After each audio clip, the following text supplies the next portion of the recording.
Hi friends, welcome back to computer tech world YouTube channel. ನಾನು Sagar. Friends, ಇವತ್ತು ಇನ್ನೊಂದು ವಿಶೇಷವಾದ ಸಂಚಿಕೆಯೊಂದಿಗೆ ಮತ್ತೆ ನಿಮ್ಮನ್ನ ಭೇಟಿ ಆಗ್ತಾ ಇದ್ದೀನಿ. ಫ್ರೆಂಡ್ಸ್, ಇವತ್ತಿನ ಟ್ಯುಟೋರಿಯಲ್ ಎಲ್ಲರಿಗೂ ಉಪಯೋಗ ಆಗುವಂಥದ್ದು, ಅದರಲ್ಲೂ ನಮ್ಮ ಬಿಗಿನರ್ಸ್ಗೆ ತುಂಬಾ ಯೂಸ್ಫುಲ್ ಆಗುವಂಥದ್ದು. ಹಾಗಿದ್ಮೇಲೆ ಇವತ್ತಿನ ಟ್ಯುಟೋರಿಯಲ್ ಯಾವುದಪ್ಪ ಅಂತಂದ್ರೆ NVDA ಸ್ಕ್ರೀನ್ ರೀಡರ್ ಬಳಸ್ತಾ ಇರೋರಿಗೆ ಒಂದು ವಿಶೇಷವಾಗಿರ್ತಕ್ಕಂಥ ಆಡ್ ಆನ್ ನಾನು ಇವತ್ತು ಪರಿಚಯ ಮಾಡಿಕೊಡ್ತಾ ಇದ್ದೀನಿ.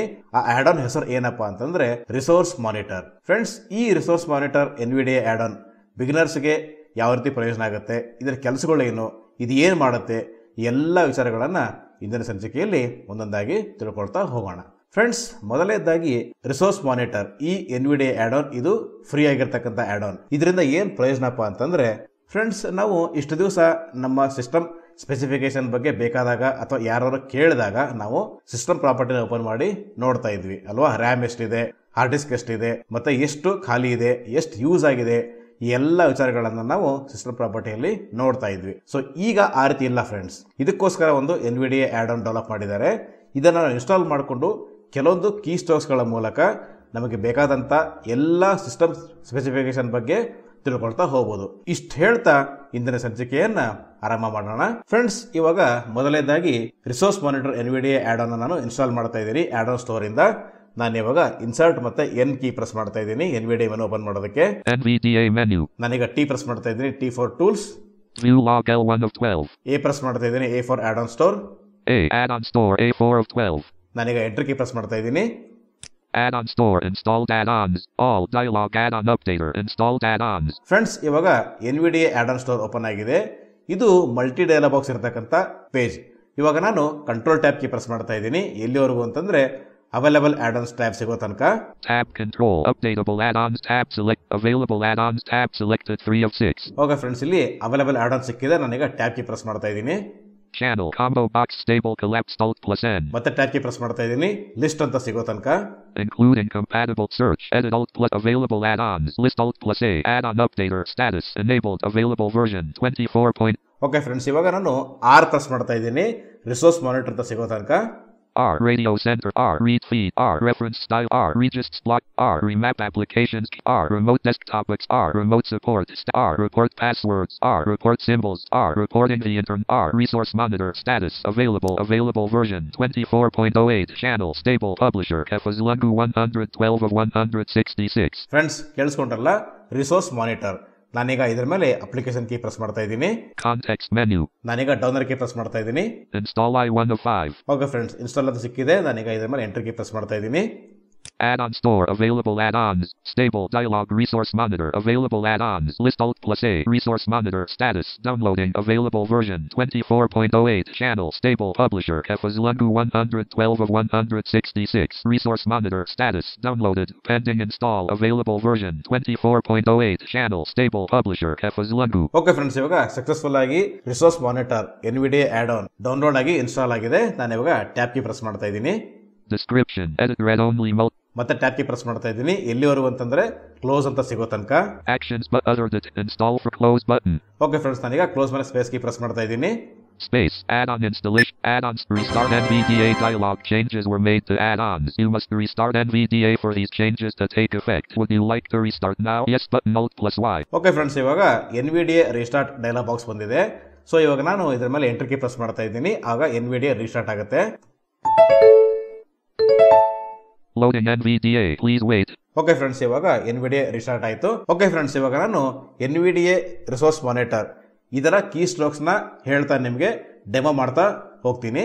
ನಾನು ಇವಾಗ ಶಿಫ್ಟ್ ಇನ್ಸರ್ಟ್ ಮತ್ತೆ E ಪ್ರೆಸ್ ಮಾಡ್ತಾ ಇದ್ದೀನಿ. ಏನ್ ಹೇಳ್ತಾ ಕೇಳಿಸ್ಕೊಳ್ಳೋಣ. 40.5% RAM used, CPU at 6.7%, 87% battery remaining, about 3 hours, 57 minutes. Friends, ಕೇಳಿಸ್ಕೊಂಡ್ರಲ್ಲ, ಮೊದಲೇದು ಏನಪ್ಪಾ ಅಂದ್ರೆ ಇನ್ಸರ್ಟ್ ಶಿಫ್ಟ್ ಮತ್ತೆ E ಪ್ರೆಸ್ ಮಾಡಿದ್ರೆ CPU ಬಗ್ಗೆ ಮಾಹಿತಿ ಬರುತ್ತೆ. ಎಷ್ಟು CPU ನ ಯೂಸ್ ಮಾಡಿದೀವಿ ಮತ್ತೆ ಎಷ್ಟು CPU ಈಗ ಖಾಲಿ ಇದೆ ಅಂತ. ಹಾಗೆ ಇನ್ನೊಂದು ಏನಪ್ಪಾ ಅಂತಂದ್ರೆ ಬ್ಯಾಟರಿ ಸ್ಟೇಟಸ್ ಕೂಡ ಹೇಳ್ತು. ಬ್ಯಾಟರಿ 87% ಇದೆ ನನ್ನ ಲ್ಯಾಪ್ಟಾಪ್ ಅಲ್ಲಿ. ಹಾಗೆ 3 ಅವರ್ ಮತ್ತೆ 57 ನಿಮಿಷ ನನ್ನ ಲ್ಯಾಪ್ಟಾಪ್ ಅಲ್ಲಿ ಬ್ಯಾಟರಿ ಇರುವಂತದ್ದು. ಈಗ ನಾನು ನಿಮಗೆ ಎರಡನೇ ಕೀ ಸ್ಟ್ರೋಕ್ಸ್ ತೋರಿಸ್ತಾ ಇದ್ದೀನಿ. ಶಿಫ್ಟ್ ಇನ್ಸರ್ಟ್ ಮತ್ತೆ ಒನ್ ಅಂತಂದ್ರೆ ಇಲ್ಲಿ ಮೇಲ್ಗಡೆ ಇದೆಯಲ್ಲ ಫ್ರೆಂಡ್ಸ್, F1 F2 ಕೆಳಗಡೆ. ಸೊ ಈ 1 2 3 ಕೀಗಳನ್ನ ನಾವು ಅಲ್ಫಾ ನ್ಯೂಮರಿಕಲ್ ಕೀಸ್ ಅಂತ ಕರಿತೀವಿ. ನಾನು ಇವಾಗ ಶಿಫ್ಟ್ ಇನ್ಸರ್ಟ್ ಮತ್ತೆ 1 ಕೀ ಪ್ರೆಸ್ ಮಾಡ್ತಾ ಇದ್ದೀನಿ. Average CPU load 5.1%, Core 1 11.7%, Core 2 2%, Core 3 3.2%, Core 4 5.6%. Friends ಕೇಳಿಸ್ಕೊಂಡ್ರಲ್ಲ, ಇದು ಇನ್ಸರ್ಟ್ ಶಿಫ್ಟ್ ಮತ್ತೆ 1 ಕೀ ಪ್ರೆಸ್ ಮಾಡಿದ ತಕ್ಷಣ ನಮ್ಮ CPU ಅಲ್ಲಿ ಎಷ್ಟು ಕೋರ್ಸ್ ಇದೆ ಅಂತ ಹೇಳ್ತು, ಮತ್ತೆ ಯಾವ್ಯಾವ ಕೋರ್ಗಳು ಎಷ್ಟು ಯೂಸ್ ಮಾಡ್ಕೊಂಡಿದೆ ಅನ್ನೋದು ಕೂಡ ಹೇಳ್ತು. ಈಗ ನೋಡಿ ನನ್ನ ಲ್ಯಾಪ್ಟಾಪಲ್ಲಿ ಒಟ್ಟು 3 ಕೋರ್ ಇದೆ. ಸೊ ಕೋರ್ ಅಂತಂದ್ರೆ ಏನಪ್ಪ ಅಂದ್ರೆ ರ್ಯಾಮ್ಗೆ ಮತ್ತೆ ಪ್ರೊಸೆಸರ್ಗೆ ಸಪೋರ್ಟ್ ಮಾಡ್ತಕ್ಕಂಥ ಒಂದು ಹಾರ್ಡ್ವೇರ್ ಅಂತ ಹೇಳ್ಬೋದು. ಸೊ ಈಗ ನಾನು ಇನ್ಸರ್ಟ್ ಶಿಫ್ಟ್ ಮತ್ತೆ 2 ಪ್ರೆಸ್ ಮಾಡ್ತಾ ಇದ್ದೀನಿ. Physical 3.19 GB of 7.88 GB used, 40.5%. Virtual 3.24 GB of 9.13 GB used, 35.5%. Friends ಕೇಳಿಸ್ಕೊಂಡ್ರಲ್ಲ, ಇನ್ಸರ್ಟ್ ಶಿಫ್ಟ್ ಮತ್ತೆ 2 ಮಾಡಿದ ತಕ್ಷಣ ರ್ಯಾಮ್ ಬಗ್ಗೆ ಮಾಹಿತಿ ಕೊಡ್ತು. ಟೋಟಲ್ ಆಗಿ ನನ್ನ ಲ್ಯಾಪ್ಟಾಪ್ ಅಲ್ಲಿ 8 GB ರ್ಯಾಮ್ ಇದೆ. ಈಗ 5 GB ಅಷ್ಟು ಖಾಲಿ ಇದೆ, 3 GB ಯೂಸ್ ಮಾಡ್ಕೊಂಡಿದೆ. ಓಕೆ, ಈಗ ನೆಕ್ಸ್ಟ್ ಕೀ ಸ್ಟ್ರೋಕ್ಸ್ ಯಾವ್ದಪ್ಪ ಅಂತಂದ್ರೆ ಶಿಫ್ಟ್ ಇನ್ಸರ್ಟ್ ಮತ್ತೆ 3. ನಾನೀಗ ಶಿಫ್ಟ್ ಇನ್ಸರ್ಟ್ ಮತ್ತೆ 3 ಕೀ ಪ್ರೆಸ್ ಮಾಡ್ತಾ ಇದ್ದೀನಿ. CNTFS drive 47.39 GB of 98.29 GB used, 48.2%. DNTFS drive 96.45 GB of 150.00 GB used, 64.3%. ENTFS drive 20.74 GB of 112.67 GB used, 18.4%. FNTFS drive 56.71 GB of 103.89 GB used, 54.6%. Friends ಕೇಳಿಸ್ಕೊಂಡ್ರಲ್ಲ, insert shift ಮತ್ತೆ 3 press ಮಾಡಿದ ತಕ್ಷಣ ನಮಗೆ hard disk ಬಗ್ಗೆ information ಹೇಳ್ತು. ಏನಪ್ಪಾ ಅಂತಂದ್ರೆ C drive, D drive, E drive ಮತ್ತು ಎಫ್ ಡ್ರೈವ್ ನನ್ನ ಲ್ಯಾಪ್ಟಾಪ್ ಅಲ್ಲಿ ಇದೆ. ಯಾವ್ಯಾವ ಡ್ರೈವ್ ಎಷ್ಟು ಸ್ಪೇಸ್ ನ ಉಪಯೋಗ ಮಾಡ್ಕೊಂಡಿದೆ ಮತ್ತೆ ಎಷ್ಟು ಖಾಲಿ ಇದೆ ಅಂತ ಹೇಳ್ತು. ಓಕೆ, ಇವಾಗ ನಾನು ಮತ್ತೆ ಶಿಫ್ಟ್ ಇನ್ಸರ್ಟ್ ಮತ್ತೆ 4 ಕೀ ಪ್ರೆಸ್ ಮಾಡ್ತಾ ಇದ್ದೀನಿ. 86% battery remaining, about 3 hours 22 minutes. Friends ಕೇಳಿಸ್ಕೊಂಡ್ರಲ್ಲ, ಶಿಫ್ಟ್ ಇನ್ಸರ್ಟ್ ಮತ್ತೆ 4 ಕೀ ಪ್ರೆಸ್ ಮಾಡಿದ ತಕ್ಷಣ ಬ್ಯಾಟರಿ ಸ್ಟೇಟಸ್ ಹೇಳ್ತು. ಓಕೆ, ಇವಾಗ ನಾನು ಶಿಫ್ಟ್ ಇನ್ಸರ್ಟ್ ಮತ್ತೆ 5 ಕೀ ಪ್ರೆಸ್ ಮಾಡ್ತಾ ಇದ್ದೀನಿ. Physical 3.23 GB of 7.88 GB used, 41%. Virtual 3.28 GB of 9.13 GB used, 35.9%. Friends ಕೇಳಿಸ್ಕೊಂಡ್ರಲ್ಲ, ಈಗ ಇನ್ಸರ್ಟ್ ಶಿಫ್ಟ್ ಮತ್ತೆ 5 ಕೀ ಪ್ರೆಸ್ ಮಾಡಿದ ತಕ್ಷಣ ಏನ್ ಹೇಳ್ತು ಅಂತಂದ್ರೆ ನಮ್ಮ ಲ್ಯಾಪ್ಟಾಪಿನ ಫಿಸಿಕಲ್ ಮತ್ತು ವರ್ಚುವಲ್ ಮೆಮೊರಿ ಎಷ್ಟಿದೆ ಅಂತ ಹೇಳ್ತು. ಓಕೆ, ಇವಾಗ ನಾನು ಇನ್ಸರ್ಟ್ ಶಿಫ್ಟ್ ಮತ್ತೆ 6 ಕೀ ಪ್ರೆಸ್ ಮಾಡ್ತಾ ಇದ್ದೀನಿ. ಏನ್ ಹೇಳುತ್ತೆ ನೋಡೋಣ. Windows 11 23H2 AMD 64 build 22,631.4037. Friends ಕೇಳಿಸ್ಕೊಂಡ್ರಲ್ಲ, ಇನ್ಸರ್ಟ್ ಶಿಫ್ಟ್ ಮತ್ತೆ 6 ಕೀ ಪ್ರೆಸ್ ಮಾಡಿದ ತಕ್ಷಣ ಆಪರೇಟಿಂಗ್ ಸಿಸ್ಟಮ್ ಬಗ್ಗೆ ಇನ್ಫಾರ್ಮೇಶನ್ ಕೊಡುತ್ತು. ಸೊ ಈಗ ನಾನು ಮತ್ತೆ ಇನ್ಸರ್ಟ್ ಶಿಫ್ಟ್ ಮತ್ತೆ 7 ಕೀ ಪ್ರೆಸ್ ಮಾಡ್ತಾ ಇದ್ದೀನಿ.